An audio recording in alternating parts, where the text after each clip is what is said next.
यदि किसी प्रारूपी पदार्थ का विद्युत प्रतिरोध गिरकर शून्य हो जाता है तो उस पदार्थ को क्या कहते हैं? क्या कहते हैं कुछ बताइए। क्वेश्चन बहुत बार पूछा एग्जाम में। किसी भी कोई भी मटेरियल कोई भी पदार्थ है तो वो कंडक्टर के केस में बात किया है। यहाँ पे प्रतिरोध गिर के जीरो हो गया, R = 0 हो गया, तो क्या बोलेंगे उसको? उसे बोलेंगे सुपर कंडक्टर, अतिचालक बोलेंगे उसे, ना कि अर्धचालक। ठीक है, यहाँ पे राइट आंसर होगा अतिचालक। R जब 0 होता है तो कोई भी कंडक्टर वह कंडक्टर ना होकर सुपर कंडक्टर की तरह बिहेव करता है, क्योंकि जो रेजिस्टेंस होता है उसका वह 0 हो जाता है। और R की जो R = 0 हो जाता है। ठीक है, R = 0 हो जाता है। R = होता है ρ×L/A। ठीक है, और ये जब R 0 होगा तो वह उसका जो प्रतिरोध होगा 0 हो जाने से उसकी जो कंडक्टिविटी जो होगी वो अनंत हो जाएगी, और अनंत होने से उसको बोलेंगे सुपर कंडक्टर, अतिचालक बोलेंगे। ठीक है, तो इसका राइट आंसर होगा अतिचालक। सूर्य की किरणों की तीव्रता को मापने वाले यंत्र को क्या कहते हैं? हाइग्रोमीटर नहीं होता है। हाइग्रोमीटर क्या होता है? एक्चुअली हाइग्रोमीटर होता है measurement of humidity in our atmosphere. हमारे वायुमंडल या हमारे एटमॉस्फियर में उपस्थित जो आर्द्रता होती है उसकी मेजरमेंट करने के लिए हाइग्रोमीटर का प्रयोग किया जाता है। आर्द्रता होता क्या है? तो वायुमंडल में उपस्थित जल वाष्प की मात्रा, quantity of water vapour is called humidity. ठीक है, तो यहाँ पे राइट आंसर सूर्य की किरणों की तीव्रता को मापने के लिए किस यंत्र का प्रयोग किया जाता है? तो इसका राइट आंसर क्या होगा? पायरोमीटर। बिल्कुल सही है, pyrometer is right answer. Next question, पिछली साइड के ट्रैफिक को देखने के लिए कौन सा दर्पण प्रयोग किया जाता है? ऑटोमोबाइल्स, चाहे वो 2 व्हीलर हो, 4 व्हीलर हो, बस हो, ट्रेन हो। ट्रेन में भी होता है, आप ध्यान से देखिएगा। कौन सा मिरर यूज किया जाता है? तो यह होता है मिरर आपका उत्तल दर्पण। ठीक है, उत्तल दर्पण, कॉन्वेक्स मिरर बोलते हैं उसको। क्या? Convex mirror. उत्तल दर्पण का जो रेंज होता है, मैक्सिमम माइनस मिनिमम जो होता है, रेंज जिसे बोलते हैं, मैक्सिमम माइनस मिनिमम को रेंज बोलते हैं, उसका जो विस्तार होता है वो बहुत ज़्यादा होता है। उत्तल दर्पण इसका राइट आंसर। तड़ित चालक का आविष्कार किसने किया था? बेंजामिन फ्रैंकलिन ने। तड़ित चालक का आविष्कार बेंजामिन फ्रैंकलिन ने किया था, और जब उन्होंने यह आविष्कार किया था उस समय पे वो पतंग उड़ा रहे थे। क्या? पतंग उड़ा रहे थे। एसएससी ने पूछा है इस क्वेश्चन को कि बेंजामिन फ्रैंकलिन ने तो तड़ित चालक का आविष्कार किया है, यह बात सत्य है, परंतु वो क्या कर रहे थे, कौन सी एक्टिविटी कर रहे थे जब उनके दिमाग में यह प्लान आया, उनके दिमाग में यह विचार आया कि हम तड़ित चालक लाइटनिंग कंडक्टर का निर्माण कर सकते हैं, जिससे हम बिजली, आकाशीय बिजली से होने वाली जान माल क्षतिपूर्ति को कम किया जा सकता है, बचा जा सकता है। तो उस समय पे वो पतंग उड़ा रहे थे। एसएससी ने इस क्वेश्चन को पूछा है तो मैं इंक्लूड कर दिया। अवतल लेंस हमेशा कौन सा प्रतिबिंब बनाता है? बताइए इसका राइट आंसर। देखिए यहाँ पे लेंस बात किया है, तो देखिए उत्तल दर्पण जो प्रतिबिंब बनाएगा वही अवतल लेंस भी प्रतिबिंब बनाएगा। तो उत्तल दर्पण हमेशा कौन सा प्रतिबिंब बनाता है? तो उत्तल दर्पण हमेशा आभासी प्रतिबिंब बनाता है, छोटा प्रतिबिंब बनाता है, तो अवतल दर्पण भी आभासी प्रतिबिंब बनाएगा। ठीक है, वाष्प इंजन में उबलते हुए जल का तापमान बॉयलर के अंदर उच्च दाब के कारण क्या हो सकता है? अति उच्च होगा। जब उच्च दाब होगा तो उसका टेम्परेचर भी और उच्च होगा, उससे भी ज़्यादा होगा, क्योंकि P is directly proportional to temperature के बराबर होता है। तो इसका वाष्प इंजन में उबलते हुए जल का तापमान बहुत ज़्यादा है, ज़्यादा है, तो उच्च दाब उसका अगर ज़्यादा है तो उसका तापमान भी और उच्च होगा। ठीक है, सेमीकंडक्टर में उसके प्रयोग के आधार पर अशुद्धियाँ क्या बढ़ाने की? तो अशुद्धियाँ मिलाया जाता है। अशुद्धियों के रूप में क्या मिलाया जाता है? जैसे एक मान लीजिए कोई भी आपका सिलिकॉन है तो सिलिकॉन में जर्मेनियम मिला दिया, तो सेमीकंडक्टर की उपयोगिता को बढ़ाने के लिए अशुद्धियाँ क्या बढ़ाने के लिए मिलाया जाता है? उसकी परफॉर्मेंस को, और उसकी परफॉर्मेंस क्या होती है? विद्युत चालकता होती है, सुपर कंडक्टिविटी होती है, इलेक्ट्रिक कंडक्टिविटी होती है। सुपर कंडक्टर नहीं बनाया जा सकता है, लेकिन उसको इलेक्ट्रिक कंडक्टर बनाया जा सकता है। तो बस इसका राइट आंसर हो जाएगा विद्युत चालकता को बढ़ाने के लिए। ठीक है, टेम्परेचर बढ़ाते हैं तो उसका भी इफेक्ट देखते हैं यहाँ पे। पेरिस्कोप बनाने में कौन सा दर्पण प्रयुक्त होता है? बताइए। तो बस सिंपल दर्पण है, समतल दर्पण। नंबर ऑफ समतल दर्पण कितना होगा? प्लेन मिरर की संख्या कितना होता है पेरिस्कोप बनाने में? आप कमेंट बॉक्स में बताइएगा। चलिए नेक्स्ट क्वेश्चन, ये पूछा गया क्वेश्चन है कि कितने दर्पण प्रयोग किए जाते हैं? लाल रंग का क्या होता है? मैक्सिमम लाल रंग का क्या होता है? तरंग दैर्घ्य लैम्डा इज इक्वल टू कितना होता है लाल रंग के लिए? सबसे ज़्यादा 7800 एंगस्ट्रॉम के बराबर होता है। और बैगनी का कितना होता है? 3900 एंगस्ट्राम के बराबर होता है। किसका? बैंगनी का, ठीक है। और रेड कलर का सबसे ज़्यादा 7800 एंगस्ट्राम। ताप युग्म यानी कि क्या बोलते हैं, ताप युग्म टेम्परेचर कपल, तापमापी किसके सिद्धांत पर आधारित होता है? तापांतर के सिद्धांत पर आधारित होता है, ठीक है। पायरोमीटर के जस्ट नीचे इसी का प्रयोग किया जाता है। किसी भी हॉट बॉडी का जो टेम्परेचर मेजरमेंट किया जाता है, जैसे सन हो गया या कोई फर्नेस भट्टी हो गया, तो उसके टेम्परेचर को मेजरमेंट करने के लिए केल्विन में हम पायरोमीटर का तो प्रयोग करते हैं, लेकिन पायरोमीटर के जस्ट नीचे हमारा थर्मोकपल होता है जो कि तापांतर के सिद्धांत पे कार्य करता है। अब तापांतर का सिद्धांत क्या होता है? तो T∞ - T1, यही होता है तापांतर का सिद्धांत। T अनंत - T1 = जितना आता है वही मेरा थर्मोकपल मेजर कर लेता है, किसमें? केल्विन में। तो आप समझ रहे होंगे, सभी क्वेश्चन पूछा गया है, ये गलत है, इस पर ध्यान मत दीजिए। नेक्स्ट क्वेश्चन, चैनल पे नए हैं तो पहली बार विजिट कर रहे हैं, प्लीज़ सब्सक्राइब कर लीजिएगा, बेल आइकन को प्रेस करना मत भूलिएगा। एक उड़ते हुए चक्के के प्रति सेकंड किस में मापी जाती है? ओडोमीटर होता है इसका राइट आंसर, ओडोमीटर। और एक होता है सेट्रोस्कोप भी होता है, तो इसको भी याद कर लीजिएगा, ठीक है। इसको सेट्रोस्कोप भी बोला जाता है, सेट्रोस्कोप, ठीक है। मैं लिख दे रहा हूँ, सेट्रोस्कोप,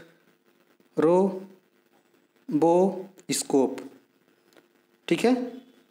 चलिए नेक्स्ट क्वेश्चन, द्रव तथा गैसों में ऊष्मा का स्थानांतरण किस विधि से?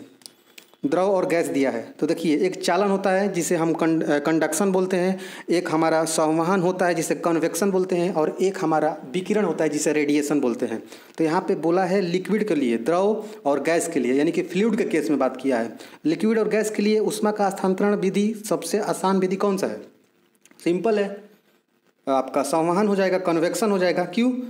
क्योंकि कन्वेक्शन जो होता है, हम जानते हैं कि जो द्रव होते हैं या गैस होते हैं उनके मॉलिक्यूल फ्री होते हैं, सरफेस उनका कोई ना तो सरफेस होता है, गैस है तो उसका कोई सरफेस नहीं होता है, उसके जो मॉलिक्यूल होते हैं वो फ्री होते हैं, मूवेबल होते हैं, उनमें अंतरा आणविक बल कम होता है, एक स्थान से दूसरे स्थान तक मूव करते हैं, गतिमान होते हैं, मूवेबल होते हैं। तो इस कारण हमने वहाँ पे संवहन से उसको हीट कर दिया, क्योंकि ये गर्म होगा एक अणु तो यहाँ चला जाएगा, इसके स्थान पर दूसरा अणु यहाँ आ जाएगा, तो वही तो है कन्वेक्शन, वही तो है संवहन, ठीक है। चलिए, एक जेट वाई का माइक नंबर 2 है, चलिए अब बताइए इसका।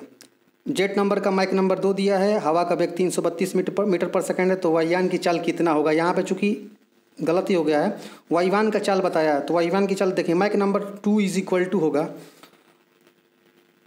ऑब्जेक्ट की वेलोसिटी जिसे पूछा है, ऑब्जेक्ट की वेलोसिटी जिसे मान लीजिए वायुयान है, एरोप्लेन है या कोई भी वस्तु है, और ध्वनि की चाल 332, तो यहाँ पे हो जाएगा 332 × 2 664। बस ध्यान रखिएगा कि यहीं तक क्वेश्चन था, ये यहाँ तक ये क्वेश्चन नहीं था। माइक नंबर 2 दिया है, हवा का वेग दिया है 332 मीटर पर सेकंड, तो आपसे पूछा है कि जो एरोप्लेन है उसका स्पीड कितना होता है। तो आपको पता होता है कि माइक नंबर = होता है, कितना होता है? माइक नंबर = ऑब्जेक्ट का चाल बटा में किसका? ध्वनि का चाल। तो ध्वनि का चाल 332 है, और ऑब्जेक्ट का चाल यहाँ पर रख देंगे और यहाँ पे हम 2 रख देंगे, तो जब मल्टीप्लाई करेंगे तो आ जाएगा 664 मीटर पर सेकंड, ठीक है। माइक नंबर क्या होता है? कोई भी वस्तु हवा में कितनी, ध्वनि के रेस्पेक्ट में, साउंड के रेस्पेक्ट में कितनी गुनी तेजी से क्या है? चलायमान है, तो उसे बोलते हैं माइक नंबर, ठीक है। चलिए बताइए, हम पृथ्वी के पृष्ठ पर सूर्य का प्रकाश प्राप्त करते हैं, यह प्रकाश किस प्रकार का किरण पुंज है? तो पैरेलल होता है, समानांतर होता है। सन से जो पृथ्वी पे सनलाइट आता है वो पैरेलल होता है, ठीक है। ना तो कन्वेक्स होता है, ना ही तो कॉनकेव होता है, मतलब कहने का मतलब ना तो अभिसारी होता है ना तो अपसारी होता है, आप समझ रहे होंगे। ऊष्मागतिकी का प्रथम नियम किसके सिद्धांत की पुष्टि करता है? ऊष्मागतिकी का प्रथम नियम ऊर्जा संरक्षण के सिद्धांत को प्रदर्शित करता है, प्रतिपादित करता है। आप कमेंट बॉक्स में बताइएगा कि हमें जाड़े के दिनों में हमें ठंडा लगता है या गर्मी के दिनों में हमें गर्म ही लगता है, गर्म होता है, ठीक है। तो यह ऊष्मागतिकी के किस नियम के सिद्धांत पर आधारित है? ऊष्मागतिकी का प्रथम नियम, ऑप्शन बी ऊष्मागतिकी का दूसरा नियम, ऑप्शन सी ऊष्मागतिकी का तीसरा नियम, ऑप्शन डी इनमें से सभी। तो इसका आप ईमानदारी पूर्वक कमेंट कर सकते हो। ये क्वेश्चन भी पूछा गया है, ठीक है, हम नहीं बताएंगे, अभी अगले वीडियो में बता देंगे आपको। ऊर्जा संरक्षण की अवधारणा क्या होती है? Energy not be created and not be destroyed in our world in our universe. ऊर्जा को ना तो हम उत्पन्न करने की औकात रखते हैं और ना ही तो किसी भी प्रकार की ऊर्जा को हम बनाने की औकात रखते हैं। ये नेचुरल है, यह अपने आप पैदा होता है, यह अपने आप नष्ट नहीं होता है। ये भी ध्यान देने वाली बात है, जो पैदा हो गया वो कभी नष्ट नहीं होता है। और ये गीता में भी बात कहा गया है। यही केस द्रव्यमान के लिए भी लागू होता है। मास not be created not be destroyed. ना तो द्रव्यमान को नष्ट कर सकते हैं ना ही तो उत्पन्न कर सकते हैं, वैसे ही मास को ना तो उत्पन्न कर सकते हैं ना ही तो नष्ट कर सकते हैं। तो ऊष्मागतिकी का प्रथम नियम ऊर्जा संरक्षण के सिद्धांत पर आधारित होता है। आप हमें बताइएगा कि ठंडा लगना और गर्म लगना ऊष्मागतिकी के किस नियम के अनुसार होता है? प्रथम नियम, दूसरा नियम, तीसरा नियम या तीनों? एक और नियम होता है ऊष्मागतिकी का, उसे जीरोथ लॉ ऑफ थर्मोडायनामिक्स बोलते हैं, ठीक है, इसे ZLOT बोला जाता है, जीरोथ लॉ ऑफ थर्मोडायनामिक्स। चलिए वो सब बाद की बातें हैं। ये NDA CDS में सब क्वेश्चन पूछा गया है तो उसको अभी नहीं लेंगे, अगले वीडियो में देखेंगे उसको। वह उपकरण जो ध्वनि तरंगों की पहचान तथा रिजुरेखन रखने के लिए प्रयुक्त होता है क्या कहलाता है? तो ध्वनि तरंगों की पहचान, इसको साउंड नेविगेशन रेंजिंग के माध्यम से हम मॉडिफाइड कर सकते हैं, सोनार बोलेंगे इसे, ठीक है। कोई भी क्वेश्चन में डाउट होगा प्लीज़ कमेंट करिएगा। प्रकाश वर्ष दूरी का मात्रक होता है और एक प्रकाश is equal to 1 light year is equal to 9.41 into 10 to the power कितना 12 किलोमीटर के बराबर होता है। यह 9.461 into 10 to the power 15 metre के बराबर होता है। आप समझ रहे होंगे। जब दूध को प्रबल ढंग से मथ दिया जाए तो वो सेंट्री आपका अभिकेंद्रीय बल या अपकेंद्रीय बल, किस बल के कारण जो मक्खन होता है, जो फैट होता है, जो वसा होता है, अलग होता है, हो जाता है। तो आप इसका कमेंट बॉक्स में हमें बताइएगा, मैं इसका आंसर आपको नहीं दिखाऊंगा। चलिए बताइए डियर फ्रेंड्स, समुद्र में प्लवन करते आइसबर्ग का कितना भाग समुद्र के ऊपर 1/10 भाग ऊपर रहता है और 9/10 भाग नीचे रहता है? आपको पता होगा। जेट इंजन का आविष्कार डैमलर साहब ने किया था। किस पे आधारित होता है? सॉरी, रैखिक संवेक्षण संरक्षण के सिद्धांत पर आधारित होता है। ये क्या होता है? यही तो होता है M1V1 is equal to M2V2। पढ़े होंगे बहुत बार। कौन सा किया था? ये डैमलर साहब ने दिया था। स्थिर विद्युत अपेक्षित का प्रयोग किसके नियंत्रण करने के लिए किया जाता है? तो स्थिर विद्युत अवक्षेपित का प्रयोग किसके नियंत्रण? तो एयर पॉल्यूशन कंट्रोल करने के लिए किया जाता है, ठीक है।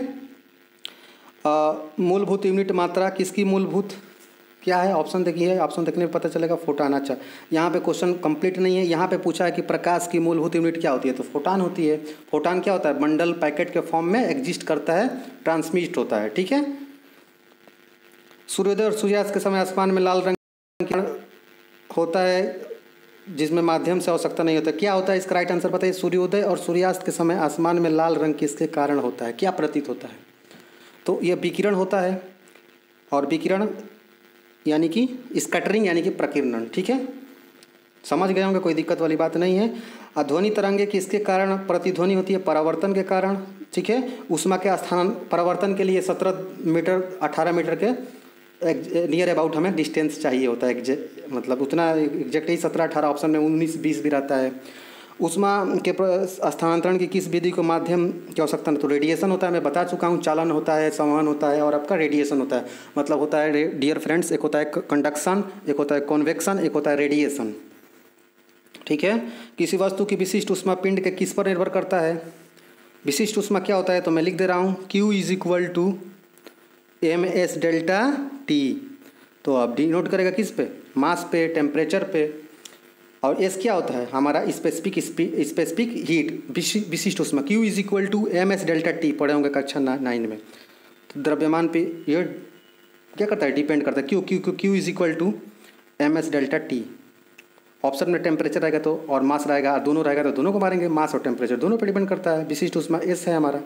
पानी की विशिष्ट ऊष्मा सबसे ज़्यादा होती है, 1 होती है। विद्युत उत्पन्न करने के लिए कौन सी धातु उपयोग की जाती है? कौन सी धातु उत्पन्न? विद्युत यूरेनियम, थोरियम, बस वही बात है, यूरेनियम। सबसे ज़्यादा हमारे मोनाजाइट अयस्क पाया जाता है, जिसमें सबसे ज़्यादा कौन सा यूरेनियम निकाला जाता है कि थोरियम निकाला जाता है? आप बता सकते हो कमेंट बॉक्स में। मोनाजाइट हमारे इंडिया में, केरल में, केरला के मालाबार तट पे मोनाजाइट अयस्क सबसे ज़्यादा मात्रा में पाया जाता है, आपको पता होना चाहिए। अपद्रव्यों को मिलाने से गलनांक क्या होता है? गलनांक भाई, आप अपद्रव्य में गलनांक मिलाएंगे तो गलनांक घट जाएगा और क्वथनांक बढ़ जाएगा, बस। स्वचालित वाहनों में द्रव किसके नियम पर आधारित होता है भाई? पास्कल साहब के नियम पे, ठीक है। साइकिल में ट्यूब अधिकांशतः गर्मियों में क्यों फट जाती है? एक्सपेंशन के कारण। इसका आंसर पर मत ध्यान दीजिए, गर्मी वर्मी कुछ नहीं होता है। एक्सपेंशन या तो रेखीय या तो क्षेत्रीय या तो वॉल्यूमेट्रिक एक्सपेंशन। एक्सपेंशन क्या होता है? प्रारंभिक लंबाई बटा में अंतिम लंबाई, ठीक है। अंतिम लंबाई माइनस प्रारंभिक लंबाई बटा में ओरिजिनल लंबाई, यही मेरा एक्सपेंशन होता है। या अगर क्षेत्रफल के दृष्टि से बात किया जाए तो अंतिम क्षेत्रफल माइनस प्रारंभिक क्षेत्रफल बटा में ओरिजिनल क्षेत्रफल। जैसे मान लीजिए कहने का मतलब ये मेरा रॉड है, इसको मैंने हीट कर दिया तो ये बढ़ के इतना बढ़ गया, तो इतना बटा में इतना मान लीजिए एक्स है, डेल्टा एक्स है, तो डेल्टा एक्स बटा में ये टोटल एक्स है तो एक्स, यही मेरा एक्सपेंशन होता है। अब ये तो एरिया भी हो सकता है, ये वॉल्यूम भी हो सकता है, तो एक्सपेंशन के कारण ट्यूब फट जाता है, ठीक है। ध्वनि का प्रभाव मानव के कान पे कितने से, तो 1/10 सेकेंड तक, ठीक है। हमारे कान पे 10, एक कान से सुनो एक कान से निकाल दो, वही वाला फंडा है, 1/10 सेकेंड तक, ठीक है। सेल्सियस में आप 27 डिग्री सेंटीग्रेड का तापक्रम केल्विन में बदलो, इसको केल्विन में बदल दो, 300 केल्विन हो जाएगा। कैसे? पता नहीं है? देखो सबको पता है, आपको सब पता है, मेरे को सब पता है। K = C प्लस कितना होता है यार, बताते हैं चलिए। C/5 = K - 273/5, ठीक है। 5 से 5 कैंसिल हो जाएगा, तो C = क्या, मैंने 273, तो K = C + 273, तो K = C + 273, तो C = 27 दिया है, 273 में ऐड करोगे तो 300 केल्विन आ जाएगा। ओके, कोई दिक्कत नहीं है, ठीक है। क्या होगा? K = आपको पता होता है C + 273 होता है, बस डियर वही तो बता रहा हूँ। 27 में प्लस 273 जोड़ दीजिए ना, क्या दिक्कत है? 300 केल्विन नहीं आएगा, बस आ जाएगा। चलिए नेक्स्ट क्वेश्चन देखिए। बहुत ज़्यादा गर्मी हो रहा है रूम में, सारा फैन वगैरह सब बंद है। चैनल पर डियर फ्रेंड्स नए हैं तो प्लीज़ सब्सक्राइब कर लीजिए, आइकन को प्रेस कर लीजिएगा। पसीने से तरबतर। चंद्रमा से पृथ्वी तक आने में प्रकाश को लगभग कितना 1.28 सेकेंड लगता है, और सूर्य से पृथ्वी तक आने में लगभग 500 सेकेंड, 8 मिनट 19-20 सेकेंड के करीब में लगता है, आपको पता होगा। स्टेथोस्कोप उपकरण किसका इस्तेमाल क्या होता है? बीपी मापता है, क्या मापता है बताइए? नहीं, तो ये क्या मापता है? धमनी के जो दिल की धड़कन होती है, चिकित्सक द्वारा प्रयोग किया जाता है, ठीक है। रेट आप पल्स रेट मापा जाता है। जो हमारा एक होता है स्फिग्मैनोमीटर, ये बीपी को मापता है। जो बीपी होता है डायस्टोलिक सिस्टोलिक ब्लड प्रेशर आपको पता ही होता है, मैं लिख दे रहा हूँ 120/80, ठीक है। सिस्टोलिक एंड डायस्टोलिक प्रेशर अगर है तो ठीक है, इसमें वेरिएशन भी ले सकते हैं। 120/80 ±10 का हम वेरिएशन लेते हैं। सभी क्वेश्चन पूछा गया है डियर, कोई मजाक की बात नहीं हो रही है। चैनल पर नया है तो प्लीज़ सब्सक्राइब कर लीजिएगा, बेल आइकन को प्रेस करना मत भूलिएगा, वीडियो को दोस्तों के साथ भी शेयर करिएगा, और प्लीज़ जाते समय एक लाइक कर दीजिएगा। मेडिकल डॉक्टर व्यावसायिक किस उपकरण का उपयोग करते हैं? बस वही बात है, स्टेथोस्कोप। इसी 84-85 क्वेश्चन को कई बार पूछा है, तो 2 बार टाइप हुआ है, और ये सभी क्वेश्चन पूछा गया है एग्जाम में, कोई भी हल्के में मत लीजिएगा प्लीज़। स्टेथोस्कोप किसका? चिकित्सक किसका उपयोग करते हैं? व्यावसायिक रूप से स्टेथोस्कोप का, ठीक है। 86 क्वेश्चन आपके प्रकाशीय ऊर्जा, प्रकाश वोल्टेज सेल, तो वही सोलर सेल होता है। सौर ऊर्जा से सोलर सेल से हमारा डायरेक्टली इलेक्ट्रिसिटी पैदा हो जाता है, ठीक है। विद्युत बल्ब के फिलामेंट किस, तो टंगस्टन का बना होता है, और इसका जो टंगस्टन का जो गलनांक होता है 3400 से लेकर 3500-3600 डिग्री सेंटीग्रेड तक होता है। चावल को पकाने के लिए किस पर अधिक समय लगेगा बताइए? खाना बनाने के लिए सबसे अधिक कहाँ समय लगेगा? तो माउंट एवरेस्ट पे सबसे ज़्यादा ऊंचाई पे 8848 मीटर से अधिक ही हो गया है अभी फिलहाल में। तो बस एक मनुष्य का तापक्रम 60 डिग्री सेल्सियस है, तो उसे फ़ारेनहाइट में बदल दीजिएगा। आप बदल सकते हो कि नहीं बदल सकते हो? अच्छे से बदल सकते हो, मैं फार्मूला बता दे रहा हूँ। C/5 = F-32/9। अब यहाँ पे मान रख लीजिएगा 60 डिग्री का, जब बदलेंगे तो 140 आ जाएगा। F = 60 रख देंगे, तो 60 में से 32 घटाएंगे तो 28 हो जाएगा, ठीक है। और 28 में 5 से मल्टीप्लाई करके 9 से भाग देंगे तो लगभग 140 डिग्री फ़ारेनहाइट आना चाहिए। जो भी आए आंसर आप देख लीजिएगा। तंतु प्रकाशिक संचार में संकेत प्रकाश किस रूप में प्रवाहित होता है? वेव के फॉर्म में, तरंग के फॉर्म में? किसके? वेव के फॉर्म में, तरंग के फॉर्म में।